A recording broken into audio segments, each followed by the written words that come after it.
त्रिदलं त्रिगुणाकारं त्रिनेत्रं च त्रियायुधं त्रिजन्म पापसंहारम् एकबिल्वं शिवार्पणम् त्रिशाखैः बिल्वपत्रैश्च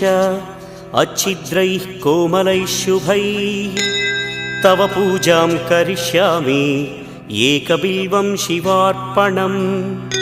कोटिकन्या महादानं तिलपर्वतकोटयः काञ्चनं शैलदानेन एकबिल्वं शिवार्पणम्